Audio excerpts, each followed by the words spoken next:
Philosophy starts with wonder. That is the first sentence in the first unit of the textbook given in Mr. Beyondish's philosophy class. To be honest, wonder is something that always pissed me off. I feel that it's the center of unhappiness. To illustrate, let's use a few examples. On a typical day, I eat, work, and sleep. Before eating, I wonder about what my mom is cooking for me. Before work, I wonder which manager I will be working with. Before sleeping, I wonder whether or not I've spent my day well. Fast forward to later on in each incident. My mom made fried fish. I don't like fried fish. Carlene's my manager. I don't like Carlene. And I did not spend my day well, so that means I will be going to sleep in a bad mood. Something that began with wonder led to expectation and eventually led to the overall result of whether or not I am disappointed. But here is my question. Is there really a need for wonder? A human being needs to eat so that its body is supplied with the proper nutrients to function. Does it matter whether or not your taste buds like the food? You just need to eat. Money is something that a human being needs to be able to have a roof above their heads and to have food to feed the people he or she loves. You're at work to make money. Why does it matter who you're working with? Just get the job done. You ate, you went to work and made money, came home, and now you're thinking about whether or not you spent your day well. Why go to sleep in a bad mood when you're fully able to live through the day and make it to your position right now on your bed? The important thing is, you live to see another day, evening, and night. That is a good enough reason to sleep on a positive note. To condense, life is so simple. So why does humanity tend to make it difficult? As a requirement to get my high school diploma and to get into my desired post-secondary program, I had no choice but to take philosophy class. In the next few minutes, I will explain to you my views on the units we studied in class that I knew would make me disappointed in how the world works in the end of the day. But hey, I need this class to graduate and enter college, so let's get the job done. Right? So let's start with metaphysics, the study of the nature of the world, reality, and existence. First, materialism or idealism. Materialism states that our reality and being is material, since essentially that's all we as humans can observe about each other. And idealism states that we are in a mental world of ideas, a spiritual world in that matter does not exist. My belief is more towards materialism, but I'm not necessarily saying that I don't believe in idealism. To me, the mental world makes complete sense. The idea in mind is something that exists and something that science cannot even comprehend completely. But to ignore the idea of a material world means for me to reject my mind and all of its sensory abilities. If my mind is telling me that what I am touching is real, then it must be real. But for me to reject the material world just because I don't see it by closing my eyes or turning away from it is completely absurd and ultimately denies reality. A material world exists, but the mind is a completely different world from it. Next topic. Does God exist? As a practicing Roman Catholic, yes, God exists. I am a high believer in the design teleological argument specifically studied in the textbook. William Paley's exposition on the existence of a divine agency is one that I highly believe in. His analogy of the pocket watch and how its intelligent designer made each and every part designed the right size and arrangement to perform its purpose. It's a great way to explain how God is the ultimate being behind science and the causes. God was able to make the Big Bang happen, and through it, all the earth was designed in a specific way, and from there came the causes, thus where we are today. I also think that existentialism is in the mix of design. God made humanity's design, and in that design is free will, which means we put ourselves in the position we are in right now through our choices. I believe in that part of existentialism about human nature, but any part of view that denies the existence of a God is something that I will always disagree with. Why? To be honest, I still have yet to figure out that part.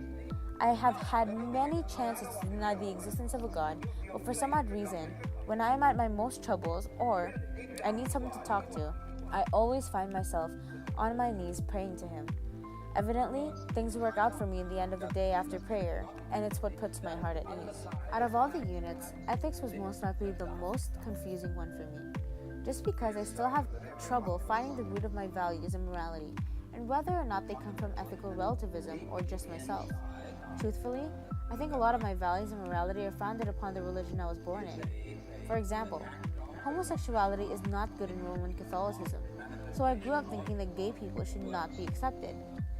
Fast forward into my high school years, where I meet more homosexuals, and I suddenly find out that these people aren't bad. So I thought to myself, why would people choose a life of being rejected by society just because they like the same gender? The answer was simple. It's not a choice. It's who they are. So to explain this example of mine, I am slowly beginning to find my own morals aside from the ones I grew up with. And to be honest, I'm completely frightened of being rejected just because of them. Next, I am a huge believer in egoism and how we act morally when we act in a way that promotes our own best long-term interests. In other words, humanity creates pleasure for themselves through the pleasure of others. If I give to poverty, then poverty will rejoice, which makes me feel good about how good of a person I am. It's a selfish way of looking at it, but I guess that's the reality of humanity's nature. Speaking of that, let's discuss human nature. Are we essentially good or bad? Essentially, I believe that humanity is good.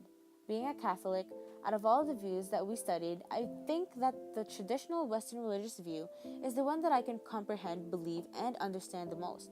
The other views are either too boring or too confusing for me to believe.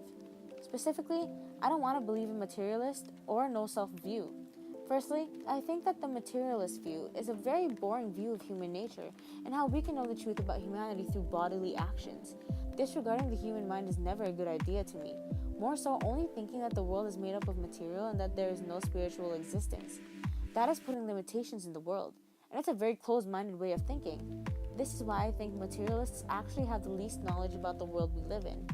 How is one supposed to acquire the most knowledge in the world if you have completely closed the doors to the infinite possibilities outside of it? Next, the no-self view is probably the most confusing thing that I have ever crossed in all the 18 years I have ever lived. How can one say that myself does not exist?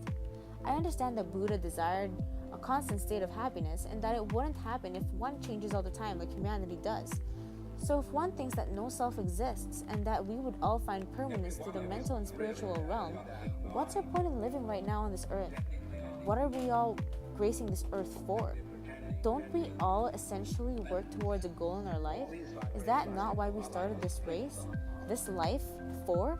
Isn't it to claim our trophy at the finish line? This is why this view is so confusing to me. It makes me feel like I'm working towards nothing, and that I have wasted all the years of my life thus far.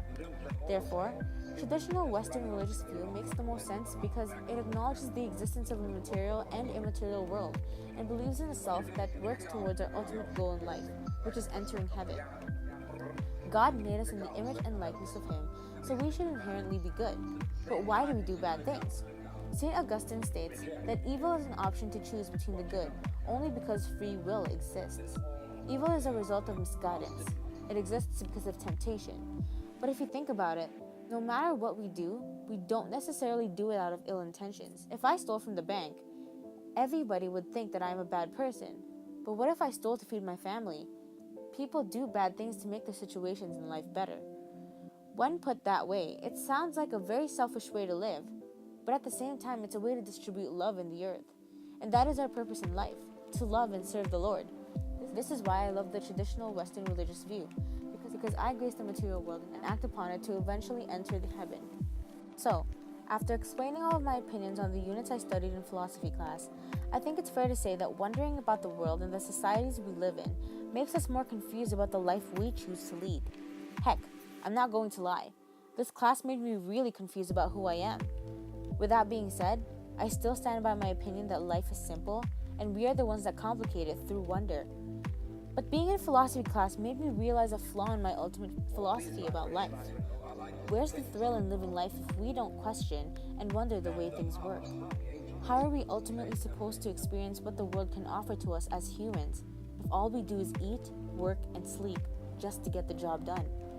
To simplify my words, let's cut to the chase. I was in the cave. I was watching the shadows. I didn't want to open my life to what is outside of the cave because I don't want to get hurt and betray myself on my own beliefs. Entering philosophy class was the world's forceful way of telling me, Justine, look at me. There's more than just the walls of the cave. Now that I have, the question is, what do I tell the other prisoners in the cave? Is it possible for them to get unchained too? It all depends on whether or not there's any validity in that person's foundation of ethics, metaphysics, and human nature before getting unchained. You can't open a door that forces itself closed. Besides, I don't blame these prisoners for refusing to get unchained. As the saying goes, it's a scary world out there. And now that I have unchained myself, I have now begun the long journey of exploration into what my true philosophy is. Once I find that out, there could be broken hearts, pain, and tears. Is humanity ready to go through all of that in order to cross the finish line to their final philosophy? Therefore, the answer to whether or not the rest of humanity can make it out of the cave rests on the individual and not on me.